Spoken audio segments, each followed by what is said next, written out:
What's up guys, Houndish here, and today we're jumping in with more Destiny 2 news and updates. In this one, Bungie talk about banning players that cheated during contest. They speak about how they're approaching that, including banning players that are playing alongside cheaters, which is certainly going to be something to be aware of. They also clarify that they have fixed the XP gains for Arms Week, which is sort of an interesting turn of events, so we can now level up the rank path for that through portal activities. But in other Bungie news, it looks like they're encountering some trademark issues with their next IP, which of course is Marathon. And they also talk about story content and future expansion content, so there's conversation about narrative beats that we'll get between now and when Renegades drops. I'm guessing some of that will be coming in the Ashen Iron update in September, and extra teasers regarding where we'll be going in Renegades. It looks like we'll actually return to Mars. Plus there are some additional things paving the way for that next big content drop. So if you guys find the video interesting, a rating really does help me out on the channel. But now let's get into it.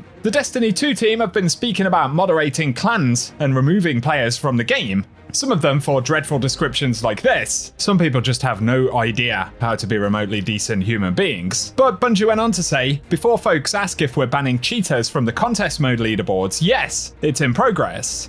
A little bit of sass there from the Destiny 2 team account. I mean, players are going to ask because it's something that people care about. Somebody posed the question though, will that include those who played with said cheaters to get the clear and emblem? And Bungie reiterate from their account restrictions and policies article that intentionally deriving gameplay benefit from another user's behavior can directly result in account restrictions or bans. So for any folks who may not have been cheating specifically themselves, if they've knowingly played with cheaters, especially to clear things like the contest raid, that is a bannable offense, and that's a general thing across the whole game. So certainly worth thinking about the kinds of players that you're knocking about with.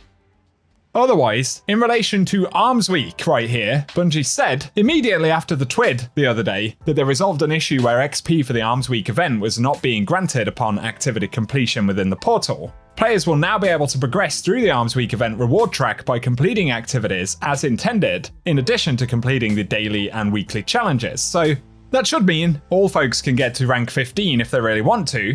This is one of those bits of communication that's good to get, but it's a shame it took 2 days because players were asking the question a lot. I can't imagine Bungie didn't see folks asking that, so I'm not sure why they didn't even acknowledge that it was perhaps bugged, but importantly it was later fixed. A final quick Bungie related update, not Destiny, but Bungie were trying to trademark the Traxxas faction in Marathon, but apparently they've expressly abandoned that trademark attempt following a claim from RC car maker Traxxas, which essentially means that Bungie cannot own the trademark for that name. So Bungie's attempt to protect their IP in this instance isn't going to work out, which is kind of ironic given the whole art theft thing that went on with Marathon. Otherwise, I'm not sure when we'll get any further updates regarding that. But back to Destiny. In some recent panels from the narrative director and additional interviews, it was confirmed that Xur was the first emissary of the Nine. She said the first iteration wasn't perfect.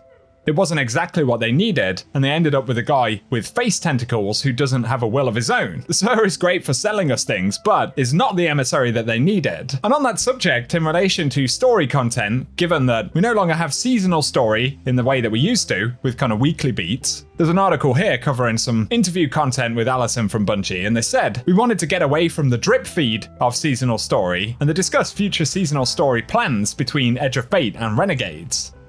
So of course right now we're not logging in every week to play a quick mission or get dialogue, only to return the following week for the next piece. I know there's been feedback about not having this, there was also feedback about originally having it and it not being ideal. The one benefit, of course, was that it was an extra little bit of stuff to do on a weekly reset that kind of pushed the narrative forward, although it was flawed, and time gating is a complaint we've had for a long time. So Allison said we wanted to get away from the drip feed, and we know that players wanted that too. And instead of spreading out small narrative drops week over week, Bungie are now focusing on more self-contained missions and events released between expansions. These won't be constant, but they'll hopefully be more meaningful and better tied to the overall story. So Allison said there'll still be some bespoke missions that you'll get to play through, referring to the time between Edge of Fate and Renegades, which releases in December. And there'll be some story content that's going to come out, but we are focusing the majority of the narrative team's attention on making Renegades the best it can be. So in reference to that story content between now and the next expansion, bespoke missions is how they are described, and I'm guessing, if anything, that they're probably going to drop with Ash and Iron in September. Perhaps in a way that kind of sets up whatever's going on in the Plaguelands, which Bungie have confirmed we will be returning to. But she continues and says we see all of the content that we're releasing in between our expansions as still part of the same story. So we're telling a continuous story, and we want to make sure that all this material in between was both appropriate. And additionally, we don't want to hide any big important things inside of content that maybe not everyone's going to be looking at the same time. But we also don't want it to feel totally irrelevant.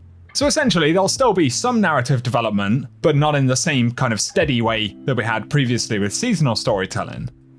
And with regards to Renegades, she said we want Edge of Fate to be the thing that blows the story outwards and connects to lots of different things in brand new ways. So we'll be meeting some new characters, exploring familiar places in unfamiliar ways, and we wanted to make sure that Renegades still feels like a definitively Destiny story. And according to lore that we find in Edge of Fate, there are a lot of references to Cabal on Mars, who seem to be stockpiling weaponry, with a particular interest in paracausal weapons, and there are references to things like certain weapons of darkness, with one piece of lore saying, I know the Martian Cabal isn't a sanctioned target, but it's only a matter of time. Nobody stockpiles this much gear without hedging against Guardian interference. They'll want paracausal weapons sooner or later, and by the time we see them in the field, it'll be too late. And going back to what the narrative director had said, we'll be exploring some familiar places in unfamiliar ways in order to make sure that Renegades feels like a definitive Destiny story. Well, of course, Mars is a familiar place. And looking at the trailer footage, the very short teaser that we got for Renegades, obviously being in a desert, or what looks like a desert, further lends itself to the likelihood that we're going to be going to Mars for the next expansion. Some of the lore also references Tharsis, where of course we had Tharsis Junction in D1's Mars zone, Meridian Bay, so that may be a destination that gets expanded upon significantly as part of Renegades. Additionally, we also see what appears to be Cabal weaponry right at the start of that Renegades teaser, so Bungie have kind of given us a trail to follow here, and while it isn't confirmed, I would guess, based on this, that we're probably along the right sort of lines for what we're likely to get in that next expansion. So there we go. Give me your thoughts about it down below. If you've enjoyed today's video, a rating really does help me on the channel as well. Additionally, be sure to get subscribed and I will keep you posted with more Destiny content. But otherwise, thank you for watching, and I hope you guys have an awesome day.